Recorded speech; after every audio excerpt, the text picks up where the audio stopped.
만군의 여호와께서 이르시되 내가 이것을 보냈나니 도둑의 집에도 들어가며 내 이름을 가리켜 망령되이 맹세하는 자의 집에도 들어가서 그의 집에 머무르며 그 집을 나무와 돌과 아울러 사르리라 하셨느니라 하니라.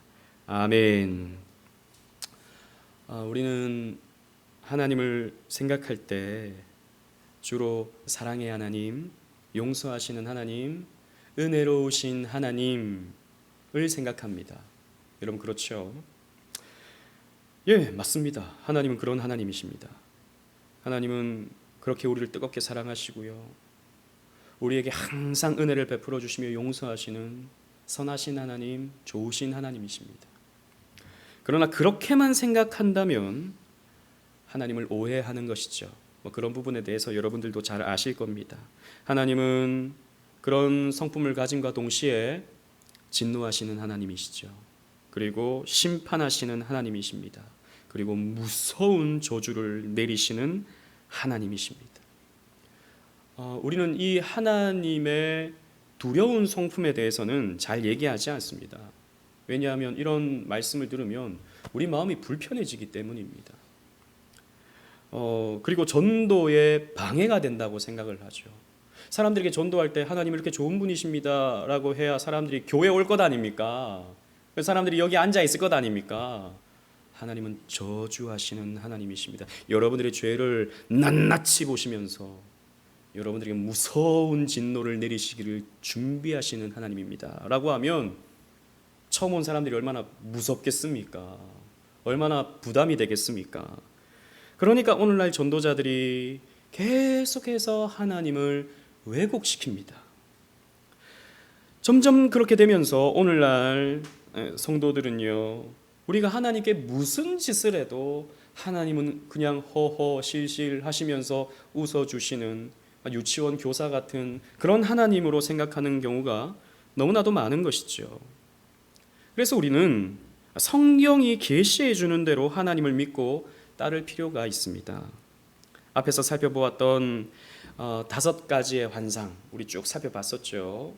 그 5가지의 환상은요, 무엇을 가르쳐 주냐 하면 소망을 주시는 하나님, 이렇게 시온을, 이렇게 유다를 사랑하시는 하나님을 보여줍니다. 그것을 계시해 주죠.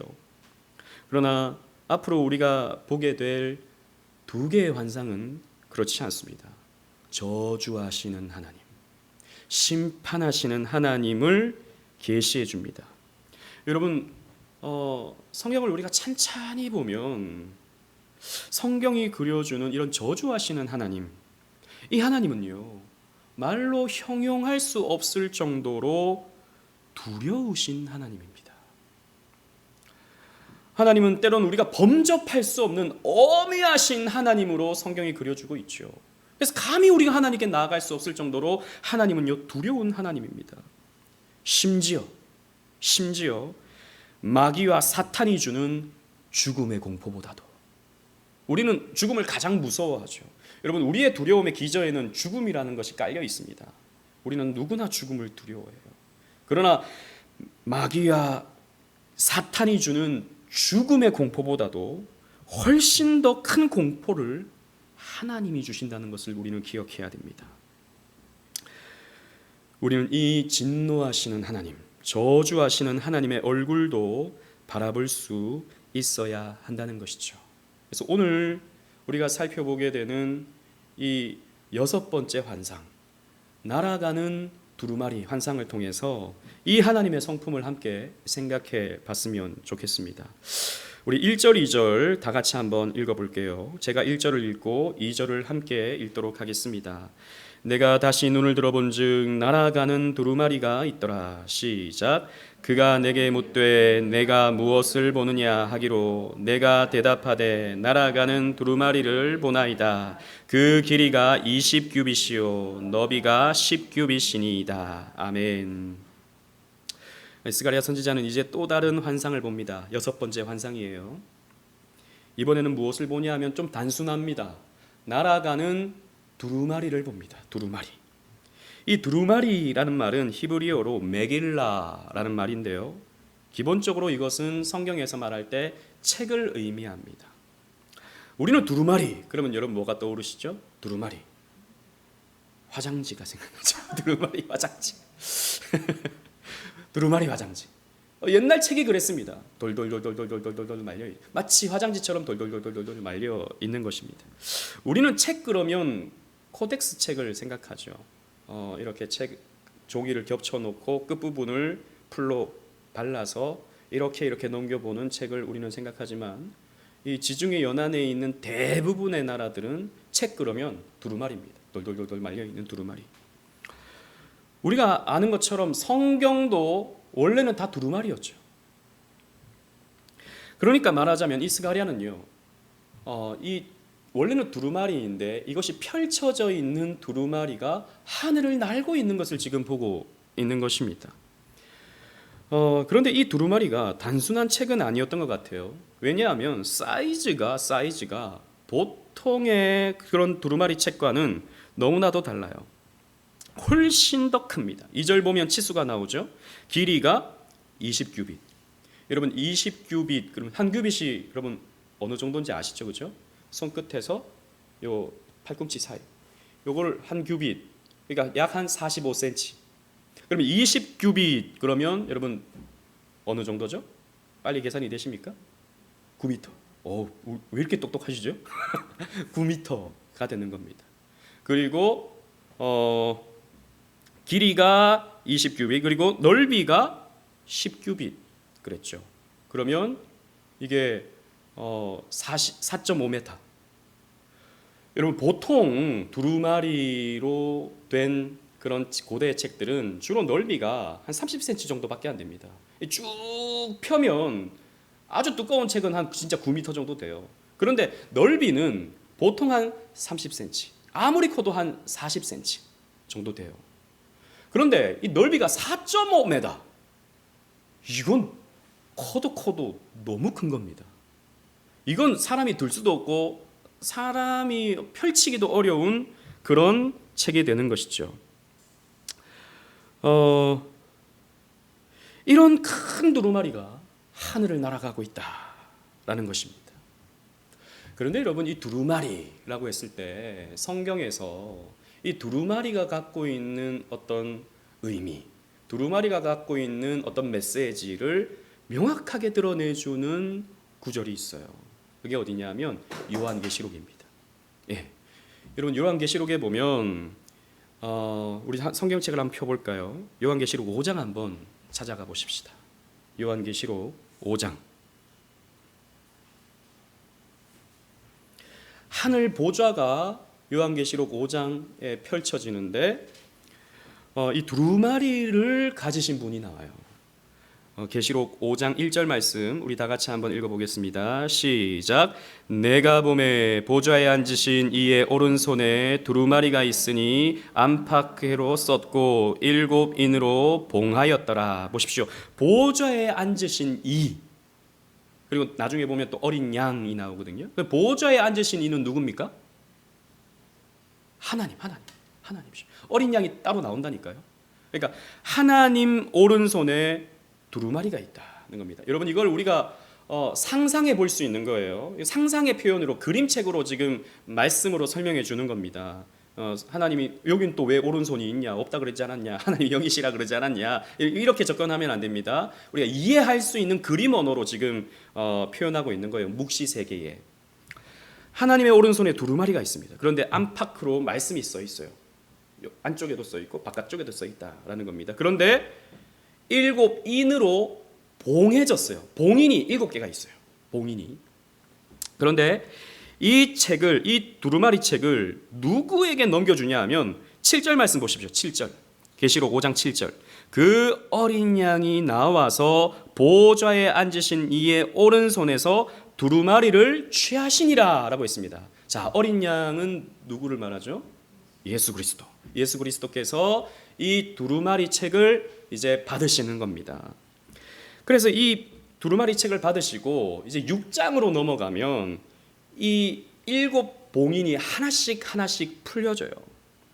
6장 2절 말씀 보십시오. 첫 번째 인이 떼어지니까 어떤 일이 일어나냐면 이에 내가 보니 흰 말이 있는데 그 탄자가 활을 가졌고 면류관을 받고 나아가서 이기고 또 이기려고 하더라 라고 했습니다.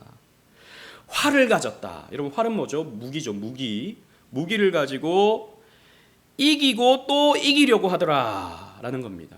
전쟁하더라 라는 겁니다. 즉 첫 번째 인이 떼어지니까 무엇이 일어납니까? 전쟁이 일어나는 거예요. 여러분 전쟁은 언약적 심판입니다. 그냥 단순히 이 전쟁이 일어났구나. 국제적 정세 속에서 이런 갈등 저런 갈등이 있어서 이렇게 전쟁이 일어났구나가 아니라 여러분 신명기의 말씀, 레위기의 말씀을 쭉 읽어보면 하나님의 백성이 하나님의 언약을 이룰 때 하나님은 무엇으로 재앙을 내리시냐 하면 전쟁을 일으키십니다. 또 두 번째 인이 떼어져요. 6장 4절 보면 이에 다른 붉은 말이 나오더라. 그 탄자가 허락을 받아 땅에서 화평을 제하여 버리며 서로 죽이게 하고 또 큰 칼을 받았더라 라고 있습니다. 이 전쟁하고 비슷해요. 칼로 서로 죽여요. 이것은 같은 편끼리 죽이는 겁니다. 뭘 말하죠? 내전 혹은 쿠데타, 이런 정권을 차지하기 위해서 같은 편끼리 서로 싸우고 죽이고 하는 이런 국가적인 내란, 사회적 혼란, 이런 것들이 두 번째 인이 떼어지니까 나타나는 거예요. 이것도 뭡니까? 재앙입니다. 하나님이 내리시는 심판이에요. 세 번째 인이 떼어지면요, 기근이 임합니다.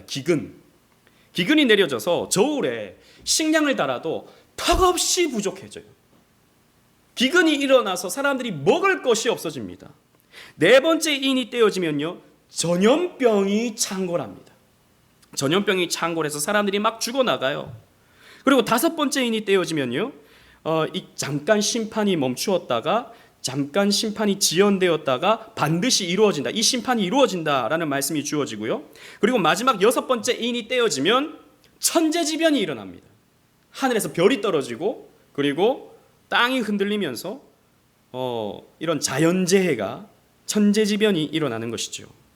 이렇게 두루마리가 한 봉인 한 봉인 떨어지면서 펼쳐질 때마다 무엇이 일어나냐 하면 재앙이 일어나고 그 재앙은 곧 하나님의 심판으로서 임하게 되더라라는 것이죠.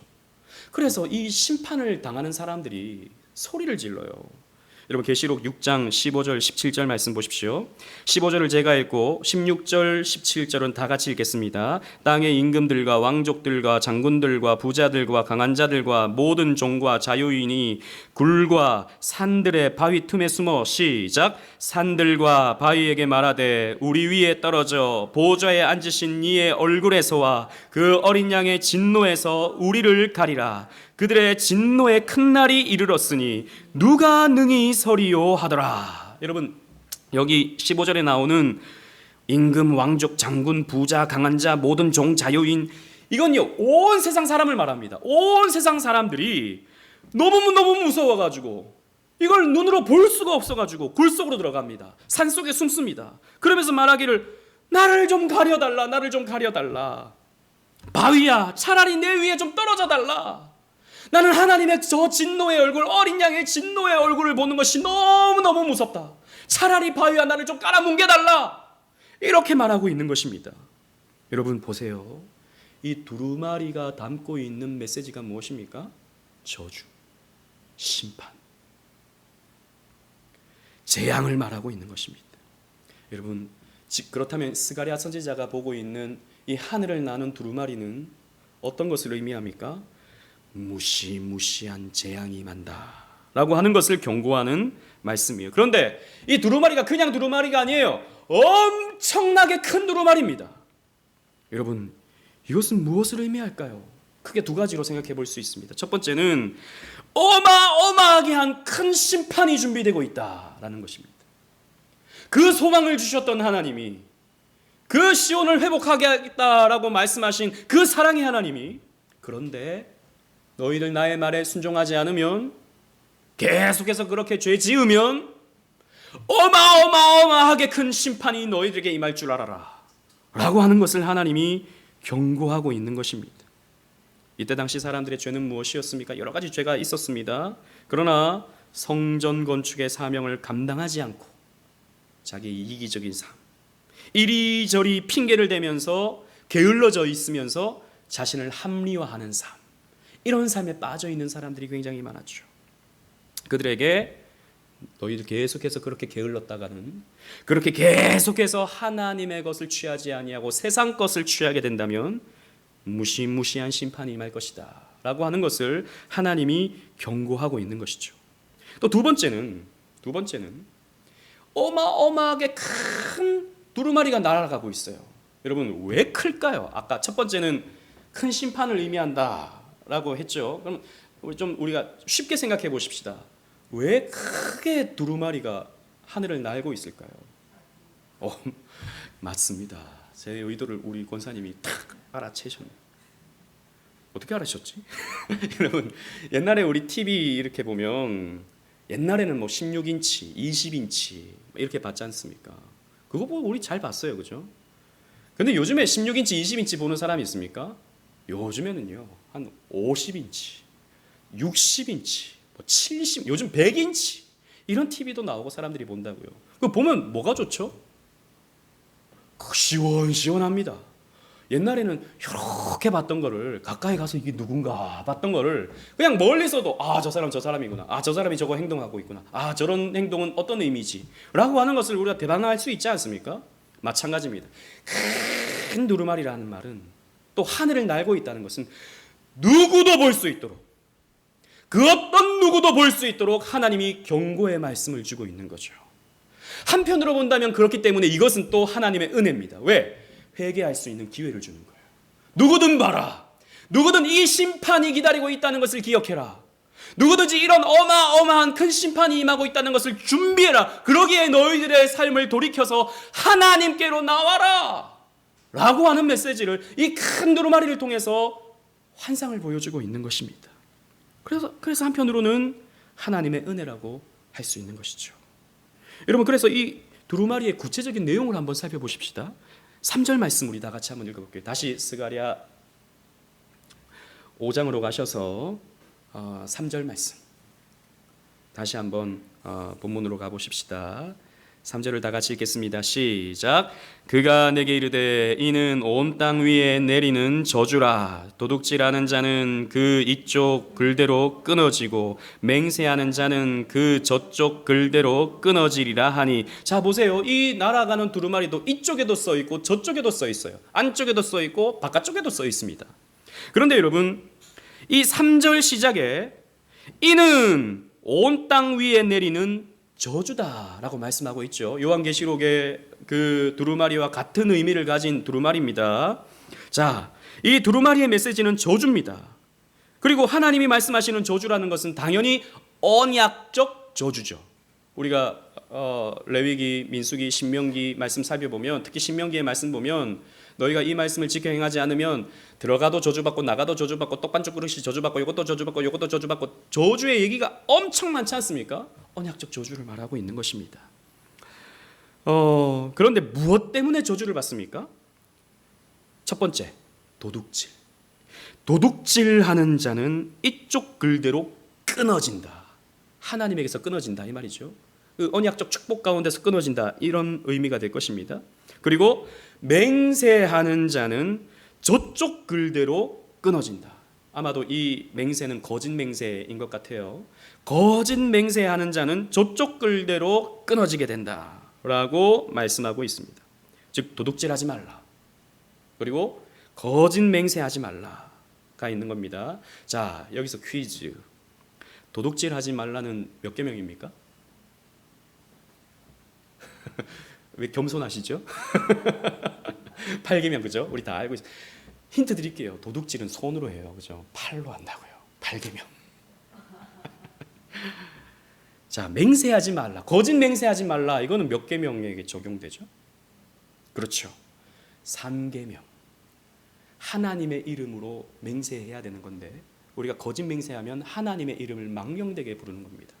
즉 3계명과 8계명을 어기는 자는 그 언약적 저주에 따라서 심판받는다 라고 하는 말씀을 이 3절 말씀이 주고 있는 것입니다. 그런데 여러분, 이 3계명과 이 8계명을 언급하는 이유는 무엇일까요? 당연히 여러분 10계명을 요약하면 우리는 어떻게 요약할 수 있습니까? 하나님 사랑, 이웃 사랑 이렇게 요약할 수 있죠, 그죠? 3계명은 하나님 사랑을 대표하는 물론 그렇게도 볼 수 있다는 겁니다. 대표하는 계명으로 볼 수 있고 또 이웃 사랑과 관련해서는 이 8계명이 대표한다라고 볼 수 있는 것입니다. 그래서 너희가 하나님 사랑, 이웃 사랑으로 요약되는 이 하나님의 계명을 어긴다면 저주가 있다. 하나님의 언약적 축복으로부터 끊어진다. 하나님으로부터 끊어진다. 라고 하는 이런 경고의 메시지가 되는 것입니다. 그런데 하나님께서 그냥 율법을 지키지 않으면 이라고 해도 되잖아요. 그런데 굳이 하나님이 도둑질하지 말라. 그리고 여호와의 이름을 망령되이 일컫지 말라. 거짓 맹세하지 말라. 라고 하는 이 특별한 계명을 언급하시는 이유가 있을 것 아닙니까? 그죠? 그래서 어떤 분들은 이렇게 설명을 해요. 10계명을 반으로 딱 쪼개어가지고 1계명부터 5계명까지 6계명부터 10계명까지 그러면 딱 중간에 있는 게 뭐냐? 1계명부터 5계명까지 중간에 있는 게 3계명 그리고 6계명부터 10번째 계명까지 중간에 있는 게 8계명이니까 딱 펼쳤을 때 그게 딱 뭐였겠지. 이렇게 설명하시는 분도 있습니다. 그런데 이렇게 설명하는 것은 너무 가난한 해석이죠, 그죠? 여러분들도 들어봐도 목사님 그건 좀 아닌 것 같은데요. 좀 이런 표정이지 않습니까? 예, 그 누구도 10계명을 1계명부터 5계명까지 구분하지 않죠. 역사적으로 봤을 때도 1계명부터 4계명까지 그리고 5계명부터 10계명까지 하나님 사랑, 이웃 사랑 이렇게 나누죠. 그래서 이런 식의 설명은 바람직하진 않죠. 아마도 왜 이 3계명과 8계명을 언급했을까? 우리가 이런 것을 생각하면요. 아마도 성경에서 다른 성경에서 힌트가 있을 것이다 라고 하는 생각을 우리는 해볼 수 있어야 됩니다. 언제나 여러분 성경을 해석할 때 첫 번째 원리가 무엇입니까? 다른 성경에서 그 성경을 어떻게 해석하는지 찾아봐야 된다. 다른 본문을 성경은 성경으로 해석해야 되는 거 아닙니까? 문맥에 따라서 우리는 해석해야 되고 또 다른 성경에서 이 본문과 연결되는 점들을 우리는 찾아볼 수 있어야 되는 것이죠. 그런데 찾아보면 이렇게 3계명과 8계명이 동시에 언급되는 구절이 있어요. 우리 한번 찾아보시겠습니다. 레위기 6장입니다. 레위기 6장 2절 3절 순서지에 있습니다. 굳이 안 찾으셔도 돼요. 레위기. 제가 2절을 읽고 여러분들이 3절을 읽도록 하겠습니다. 누구든지 여호와께 신실하지 못하여 범죄하되 곧 이웃이 맡긴 물건이나 전당물을 속이거나 도둑질하거나 착취하고도 사실을 부인하거나 시작 남의 잃은 물건을 줍고도 사실을 부인하며 거짓 맹세하는 등 사람이 이 모든 일 중에 하나라도 행하여 범죄하면 자 보세요. 여기 보면 도둑질, 착취가 나오죠, 그죠? 그 죄를 범하고 또 남의 물건을 줍고도 이 사실을 부인하며 거짓 맹세, 나 이거 안 주었어요. 하나님의 이름으로 맹세합니다. 나 이거 안 주었어요. 이거 내 거예요. 라고 말하는 사람이 있다면 이렇게 해야 된다. 라고 하는 말씀이 레위기 6장에 있는 것입니다. 도둑질과 거짓 맹세가 동시에 나오고 있다라는 것입니다. 그런데 이 말씀의 강조점, 이 레위기 6장에 이 기록된 말씀의 강조점은 뭐냐면 사람이 죄를 범할 때, 이런 죄를 범할 때 동시에 두 대상을 향한다라는 것을 가르쳐 주는 거예요. 즉 이 사람은 이웃의 것을 훔쳤습니다. 혹은 이웃의 것을 주었어요. 원래는 돌려줘야 되는데 원래는 그 사람의 것을 보호해줘야 되는데 내 욕심 때문에 그것을 훔쳤습니다. 그러면 그 사람에게 피해를 준 것이죠. 피해를 준 겁니다. 도둑질한 겁니다. 이것은 이웃을 사랑하라고 하는 계명의 정신에 반하는 것입니다. 그죠? 이웃을 피폐하게 만들어서 내 자신의 유익을 삼는 것입니다. 이건 분명히 그 사람에 대해서 죄를 짓는 것입니다. 그런데 이런 죄는 반드시 하나님과 연결된다라고 하는 것을 우리에게 가르쳐줘요. 그래서 2절의 시작을 보면 누구든지 여호와께 신실하지 못하여 범죄하되 라고 말하고 있는 것입니다. 범죄의 내용이 이웃에게 경제적 손실을 입히고 자기가 부를 얻은 것인데 레위기의 말씀은 여호와께 신실하지 못하여 일어난 범죄다 라고 말씀하고 있는 것이죠. 우리가 쉽게 생각할 수 있듯이 다른 사람의 것을 훔치는 것은 그 사람에 대해서 죄를 짓는 것이기도 하지만 그 상황에 누가 지켜보십니까?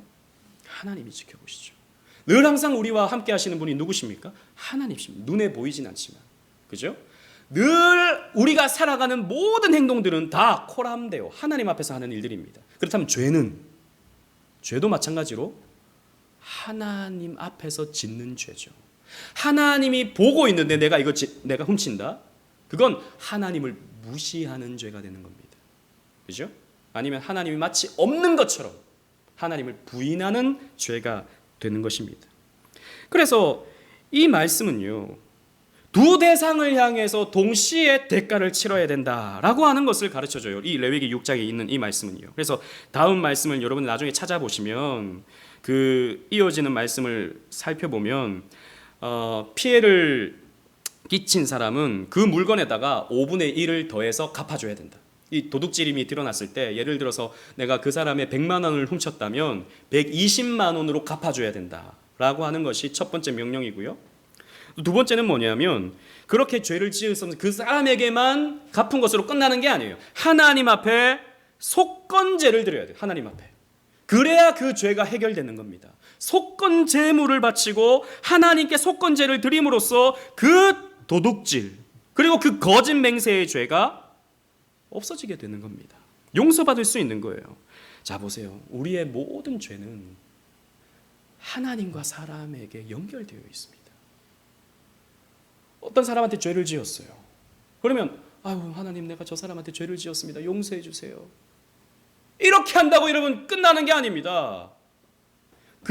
내가 그 사람의 해코지한 그 사람의 피해를 준 그 사람에 가서 용서를 구하고 배상을 해줘야 되는 겁니다.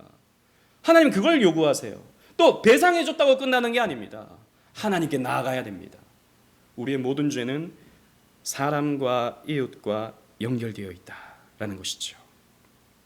이러한 사실은 이 포로 귀환 이후의 시대를 살고 있던 이 유다 백성들의 모습과 매치가 돼요. 그죠? 지금 우리는 어떤 말씀을 듣고 있습니까? 지금 포로에서 귀환한 그래서 성벽을 재건하려고 하다가 흐지부지된 그런 상황에 있는 유다 백성을 향한 하나님의 메시지지 않습니까? 이 스가랴는 그런 것을 우리가 생각해 봐야 됩니다.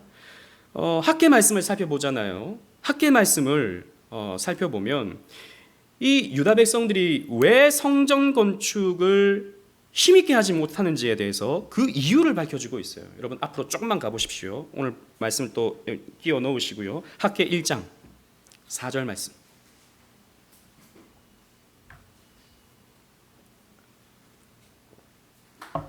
학계 1장 4절 말씀. 다 같이 읽어보겠습니다. 시작. 이 성전이 황폐하였거늘 너희가 이때에 판벽한 집에 거주하는 것이 옳으냐. 성전은 이렇게 황폐하게 되었는데 너희들은 판벽한 집에 거하는 것이 옳으냐. 하나님의 집은 신경 쓰지 않고 너희들 집부터 지으려고 하는 것이 과연 옳으냐 라고 하나님 묻고 계시는 겁니다. 1장 9절 말씀도 보십시오. 하반절에 나 만군의 여호와가 말하노라 이것이 무슨 까닭이냐. 내 집은 황폐하였을 때 너희는 각각 자기의 집을 짓기 위하여 빨랐음이라. 너희 먹고 사는 게 우선이구나. 너희 집을 짓는 것이 우선이구나. 내 일, 내 성공, 내 평안, 내 즐거움 그것이 너희들에게 우선이구나.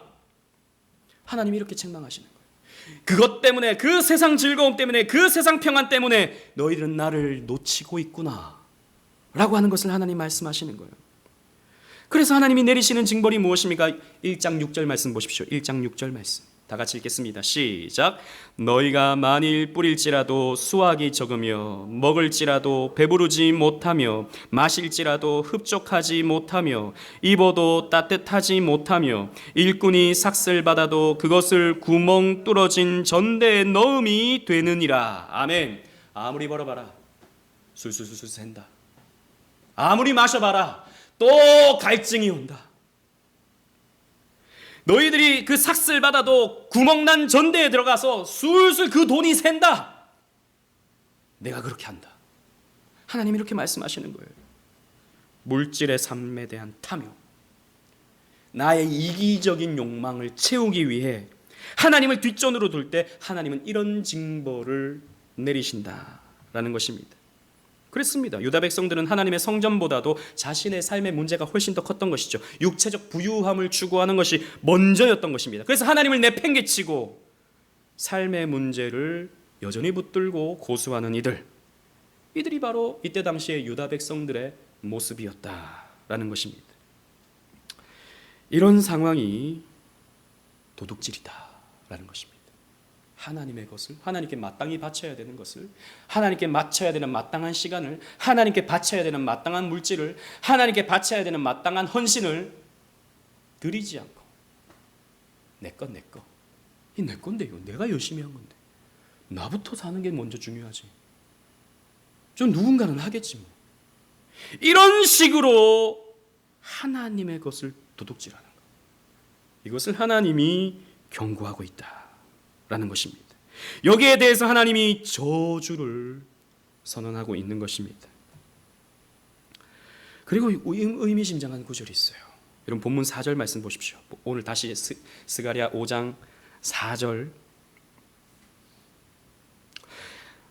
이 마지막 부분에서 이들에게 어떤 징벌을 행하시는지에 대해서 이렇게 표현해 주고 있습니다. 4절 다 같이 읽어보겠습니다. 시작.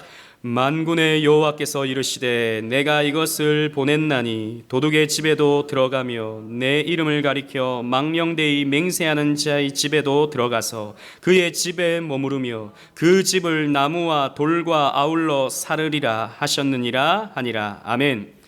이렇게 하나님의 것을 도둑질하는 자들에게 하나님이 어떻게 하십니까? 들어갑니다. 그 진노하시는 하나님이 들어가시는, 심판하시는 하나님이 들어가시는 거예요. 하나님의 이름을 망령되이 맹세하는 자들에게 하나님이 어떻게 하십니까? 들어가십니다. 그 집에 머무시는 거예요.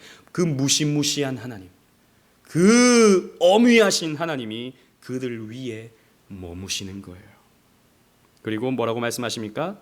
그 집을 나무와 돌과 아울러 사르리라, 불태워버릴 것이다. 도둑질하고 거짓 맹세하는 자에 대한 심판이 도둑질하는 자의 집에, 그 거짓 맹세하는 자의 집에 여호와께서 들어가신다라는 것입니다. 그리고 그 위에 머무신다라는 겁니다.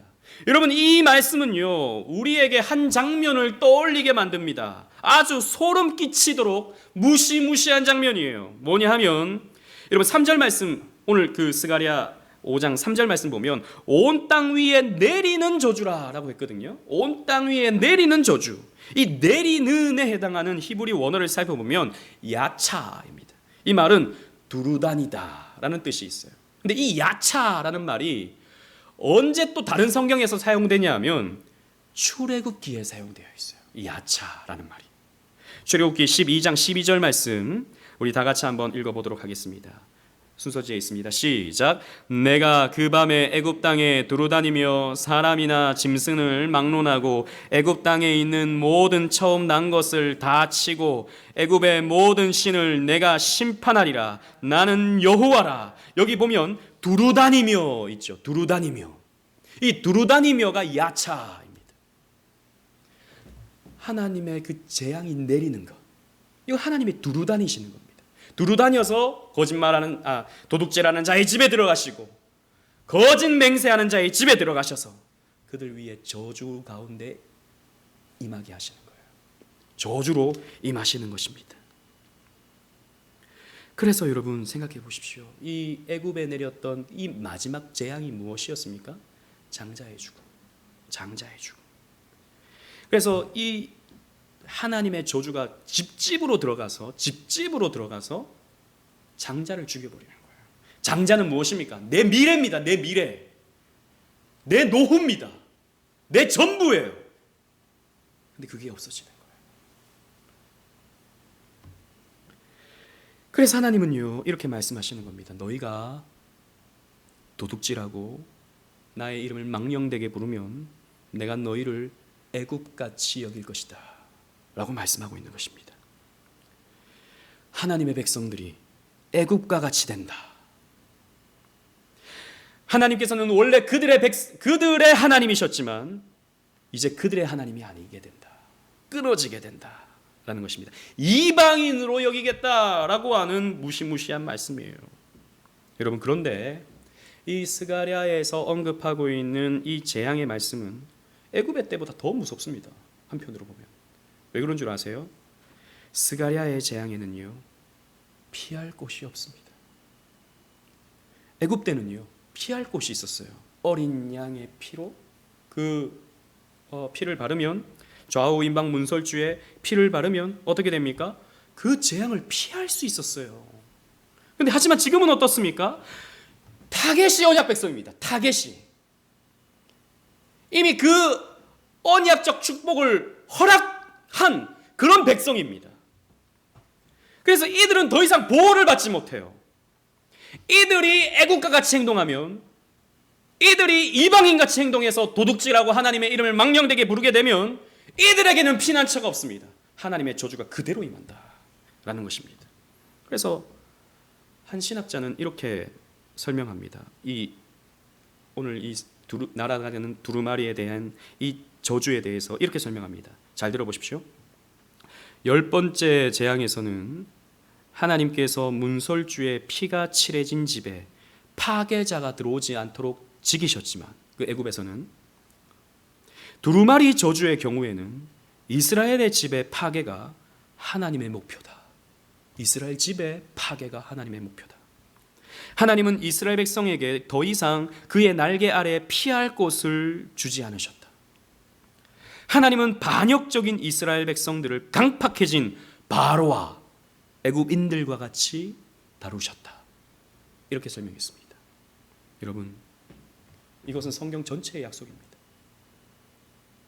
히브리서의 말씀 보면, 히브리서 여러분 우리 얼마 전에 살폈는데, 한 번 빛을 보고 한 번 성령의 은사에 참여하고 이런 은혜를 받고 저런 은혜를 받는 이런 언약 백성이 배교하면 어떻게 됩니까? 다시 회개하여 돌아올 수가 없는 것입니다. 그 심판받는 거예요. 여러분, 언약 백성은요, 하나님의 자녀로 부름받았습니다. 저와 여러분들은 가장 영광스러운 자리에 우리가 올라가는 거예요. 우리의 능력으로 올라갔습니까? 아니요. 하나님의 은혜로 우리는 이 세계에서, 아니 이 우주에서 가장 귀한 대접을 받아요. 하나님이 나의 하나님이 되어주십니다. 우리는 그분의 백성이 되는 거예요. 그런데 이 백성이 하나님을 능멸할 때, 하나님을 뒷전에 두고 내 거, 내 삶, 내 성공, 내 야망, 내 즐거움, 내 돈, 이런 것들을 추구하며 살아갈 때 하나님은 진노하신다. 하나님은 이들에게 도피처를 주지 않으신다라고 무서운 경고를 우리에게 주고 있는 것입니다. 이스라엘이, 유다 백성이 더 이상 하나님의 백성이 아니 되었기 때문에 하나님은 애굽처럼 여기신다라는 것입니다. 여기에는 어떤 자비도 없습니다. 어떤 돌아봄도 없습니다. 출구가 막혔습니다. 여호와의 사자는 이런 진노 가운데 있는 자들의 목을 칠 것입니다. 도적질하는 자의 목, 거짓 맹세하는 자의 목을 친다라는 것이죠. 우리는 설교의 첫 부분에서 두려우신 하나님에 대해서 우리가 살폈습니다. 그리고 오늘 본문 전체를 보면 심판하시는 하나님을 우리는 발견합니다. 하나님은 악을 행하는 자에게 저주를 퍼부으실 것이고 이것은 피할 수 있는 방법이 없다라고 우리에게 가르쳐 줍니다. 실로 여호와의 진노는 무섭고 그분의 진노 때문에 온 세상 만물이 떨 수밖에 없을 것입니다. 따라서 성도는 하나님을 두려워하며 살아야 됩니다. 하나님을 두려워해야 됩니다. 여러분, 하나님을 만만하게 여기지 마십시오. 하나님을 쉽게 생각하지 마십시오. 언제나 나를 받아주시는 하나님, 맞습니다. 그러나 하나님은 죄를 용납하실 수 없는 하나님이라는 것을 여러분, 우리는 기억해야 됩니다. 우리는 은혜를 말합니다. 우리 오직 은혜 교회는 이름부터가 은혜예요. 하나님이 우리에게 은혜를 베풀어 주셨다는 것은, 여러분 오해하지 마십시오. 하나님이 우리에게 공짜 선물을 주셨다는 것은 아닙니다. 내가 개차반같이 살아도 하나님은 우리에게 구원이라고 하는 것을 공짜로 던져줬다. 그래서 나는 이 선물 받아가지고 나는 구원받는다. 이런 개념이 아닌 것이죠. 그래서 오늘날 많은 사람들이 우리 개혁주의 칭의론에 대해서 의문을 제기하는 겁니다. 야, 너희들이 그렇게 구원을 쉽게 은혜로 받는다고 하니까 너희들의 삶이 엉망진창 아니냐. 수정해야 된다. 칭의는 유보되었다. 칭의는 가봐야 하는 거다. 뭐 지금부터 의롭다고 말하냐? 아니다. 인생 마지막에 하나님이 다 점검해보고 너는 살펴보니까 의롭구나 라고 하는 그런 사람만 의롭다함을 받고 천국 간다. 우리 한국에서 가장 세계적으로 유명한 신학자가 이 말을 했습니다. 한국에서 가장 유명한, 세계적으로 유명한 신학자 김모 교수님.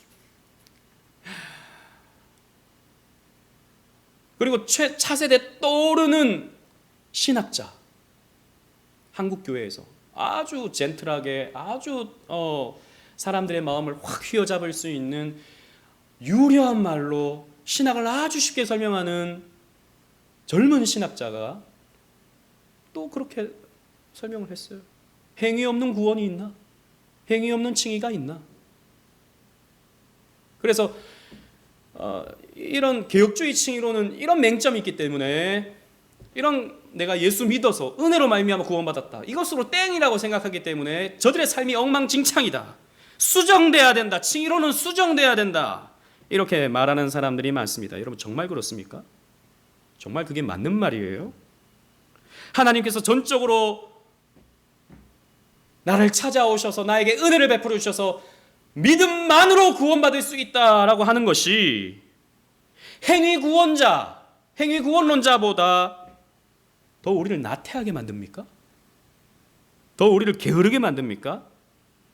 만약 그렇다면 그것은 개혁주의 칭의론을 오해한 것입니다. 대단히도 오해한 것입니다. 절대 그렇지 않습니다. 성령께서는요, 우리를 그렇게 방종의 삶으로 끌고 가지 않으세요. 그래서 반드시 여러분, 참된 믿음은 열매가 나오게 되어 있는 것입니다. 그 열매를 보고 그 사람의 믿음을 우리는 확인할 수 있는 것이지, 물론 우리가 또 그렇게 절대자가 되어서 누군가 어떤 삶을 보고 저 사람은 구원받았네, 구원받지 못했네, 제가 이런 말씀을 드리는 게 아닙니다. 우리는 반드시 열매가 나와야 된다. 그게 성령께서 그렇게 열매를 맺으신다라고 하는 사실을 성경에서 우리에게 가르쳐주고 있다는 것을 우리가 기억해야 된다는 것입니다. 언약 안에 살아간다는 것은, 여러분 오해하지 마십시오, 우리는 죄를 안 짓는다라는 게 아니에요. 우리는 때로는 의도적이지 않게 도둑질을 합니다. 마땅히 지불해야 될 것을 지불하지 않음으로, 아니면 적게 지불함으로써 우리는 아주 소극적인 도둑질 할 때가 우리는 꽤나 많습니다. 소극적인 도둑질. 그러면 우리는 저주받습니까? 그러면 우리는 심판받습니까?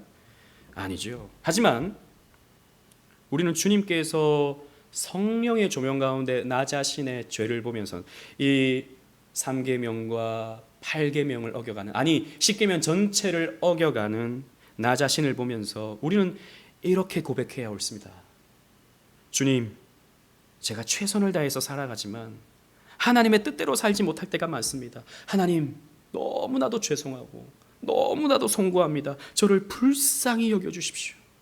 그리고 더 말씀에 순종하며 살아갈 수 있는 힘과 용기와 의지를 나에게 부어주십시오.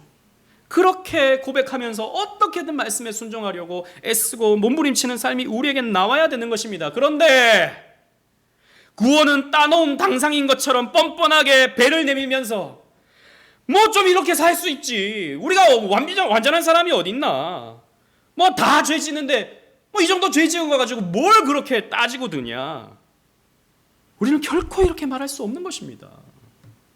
이건 주님의 백성이 아닌 것이에요.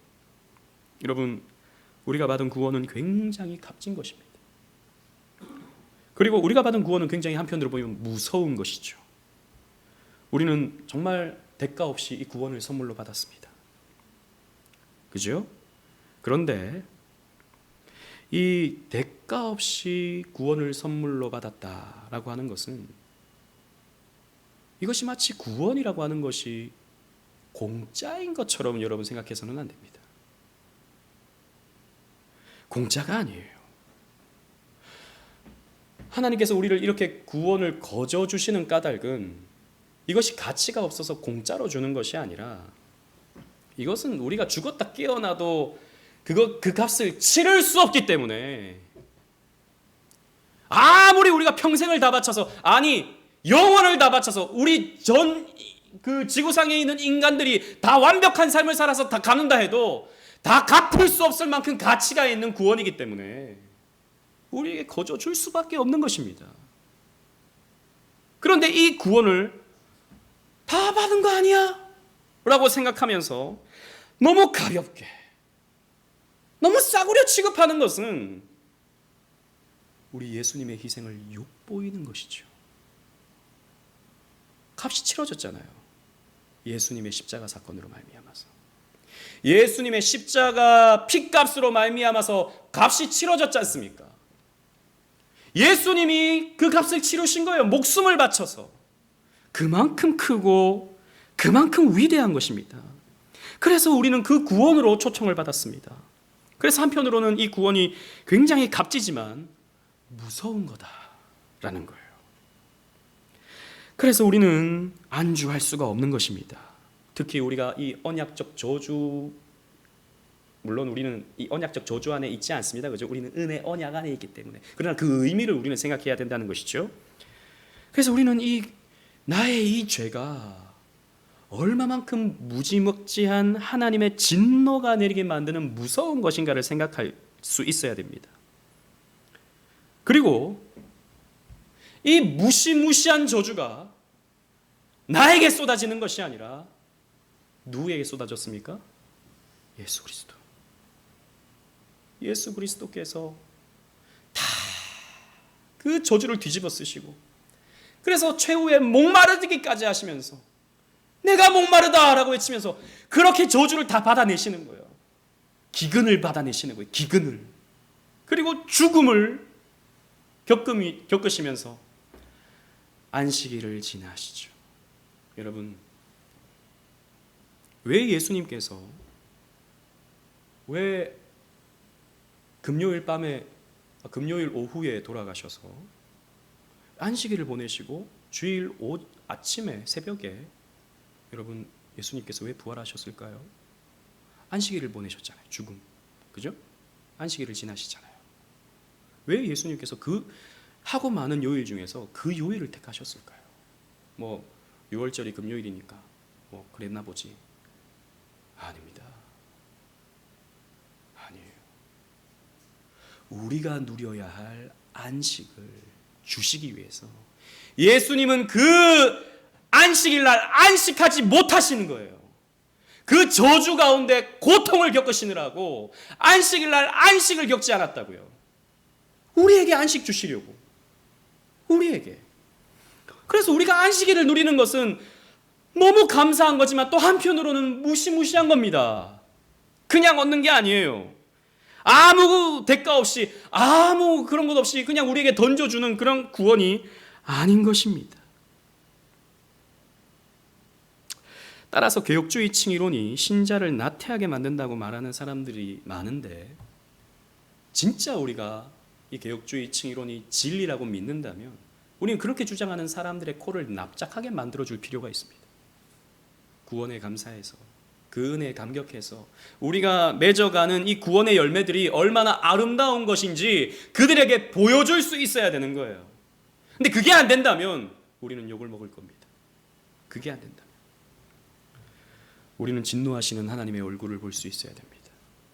우리는 죄를 그냥 넘어가실 수 없는 심판하시는 하나님의 얼굴을 볼 수 있어야 돼요. 두려워하십시오. 오늘을 그냥 살지 마십시오. 하나님 말씀 앞에 비추어서 더 진지하게, 더 엄격하게, 더 하나님 앞에서 신실하게 그렇게 살아가십시다. 이런 하나님의 말씀에 아멘 하면서 하나님 말씀에 순종하려 애쓰는 자들에게 언약적 축복이 임할 것입니다. 그 은혜를 누려가는 저와 여러분들 되시기를 주님 이름으로 축원합니다. 아멘.